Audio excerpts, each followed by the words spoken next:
Hello people, I'm JABY KOAY. Joining me is ACHARA KIRK. Hello. We're going to look at Baby Driver trailer number 1. Here we go.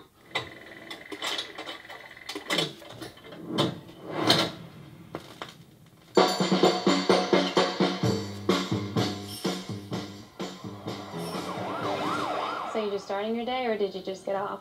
They call it go, you know. So what is it you do? I'm a driver. Oh, like a chauffeur. Anyone I'd know? I hope not. What is your name? Baby. Your name's Baby. B-A-B-Y, baby. It's the one who say listen to the music all the time? Is he mental? Mental meaning slow. Was he slow? No. He had an accent when he was a kid. Still has a hum in the drum. Plays music to drown it out. And that's what makes him the best.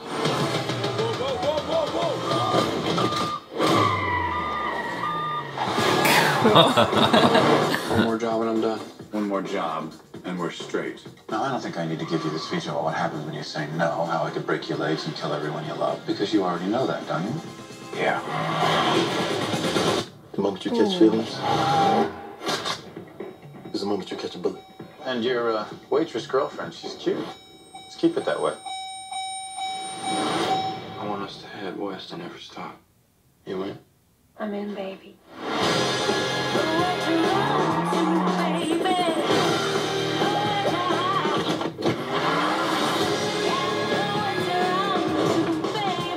Got some parkour in there. Yeah. One of these days, baby, you gotta get blood on your hands. Time to face the music. Damn. Wow. We need to get out of here. I have to end this. Are we in bed together now? These stunts. Baby? Baby. What? Said Michael Myers. This is Mike Myers. It should be the Halloween mask. This is a Halloween mask. No, it's the dude from Halloween. Oh, you mean Jason? No! Baby, you tell me who does. She a good girl. You love her? Yes, I do. That's too bad.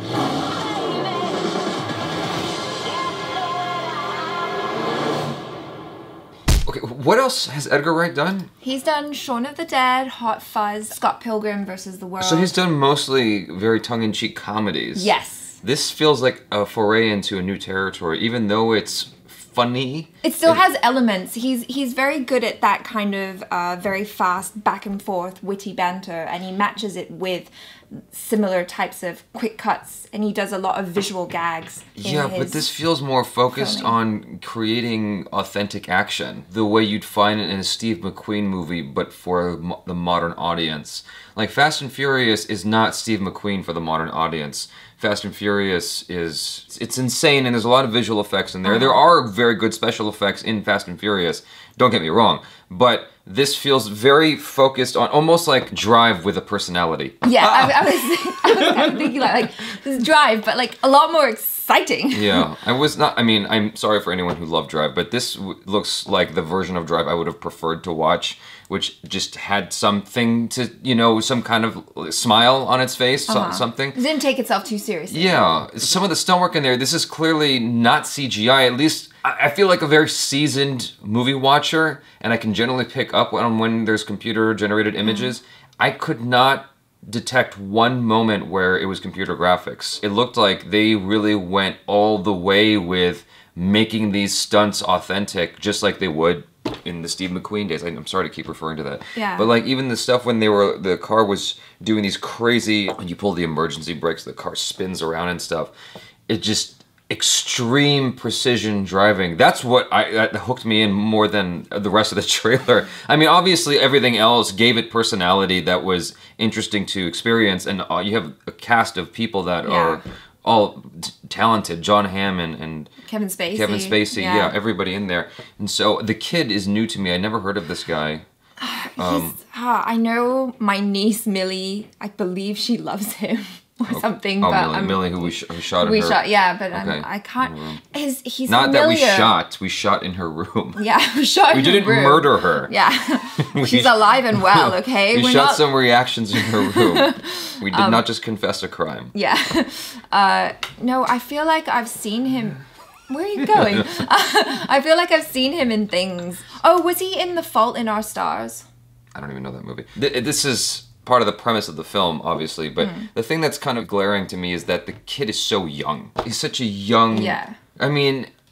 With a name like Baby as well, Baby Driver. I don't know. I don't know if that's making fun of itself in any way or making fun of Hollywood in our fixation on young people and whatnot. It's just got personality. Yeah. That's what I like about it. That's what I like about Edgar Wright. Like, I really enjoy pretty much everything that he's done. I would watch this film just on the merit of all his past work. I feel like I almost want to see a second trailer for this just to see if there's more to it. For me, I just kind of felt like this was a fun fact for you, which I thought you might find interesting. The reason why he created a character with tinnitus was he wanted to have for the whole movie that is in line with what the character is using. They say that because he has tinnitus, he's always listening to music to drown out the ringing noise. It's music that they do, and I know you love music, so I thought that might be of interest to you. I'm big on music, but I didn't quite understand the concept of this issue making him the best. That was kind of weird to me. Well, it was like if someone had Asperger's and they turned out to be a kung fu master for some reason, maybe right? it just like helps him to focus. Maybe that would work, actually. I don't know. I know I'm not educated enough on how Asperger's works and the effects therein. I just watched Ben Affleck's movie, The Accountant, and he was like a super killer ninja guy. So I guess it's plausible. That's the thing that's throwing me off is just how it almost reminds me of Shoot 'Em Up. Did you ever see that? It was this crazy movie with Clive Owen. I went in thinking it was a serious film, and even through halfway into the movie, I'm like, this is such a ridiculous film. And after watching it, I realized from other people telling me, I didn't figure it out on my own, that it was a farce. It was making fun of Bugs Bunny and Elmer Fudd. So yeah, Elmer Fudd hunting him, and then I was like, oh, that's actually a really clever film. I didn't realize it was making fun of action movies, and so I'm wondering if the thing with the music is just making fun of action films. Like, it's so subtle. It's so subtle and so slick that it could just fly over your head, but it's still making fun of the action genre, but in the most capable way possible. That was the thing about Shaun of the Dead, was that it was making fun of the zombie series, but what made me uncomfortable was it actually was a really good zombie movie. Yeah, well, that's the thing. Like you were saying about that Clive Owen movie that you didn't realize was a farce going in. When I watched Shaun of the Dead, I was genuinely scared, and I mean, if you guys have watched any of my horror film reactions, you know that I'm like a big baby when it comes to horror films. So I was so scared, and my friends were saying, you know, this is a comedy, right? Like, these are comedic zombies. Yeah. What? And I was all like, oh no, they're gonna get you. You know, I mean, but it was funny. But it still treated the film with seriousness. Yeah. That's the thing that made it work. In my opinion. Well, that's what he's really good at. Yeah. He gets the genre well enough that he knows how to make fun of it properly. Yeah. A few quick shoutouts. Vivek, Rai, Dheeraj, Kumar, Reddy, Irfan Kazmani. Thank you, the three of you, Vivek, Dheeraj, and Irfan. You guys, you just signed up recently, but I really appreciate you doing that. This is a quick shout out to you guys. Thank you so much for joining the Patreons, for becoming patrons for the KOAY family. I'm JABY KOAY. Peace out. Awkwardness gone.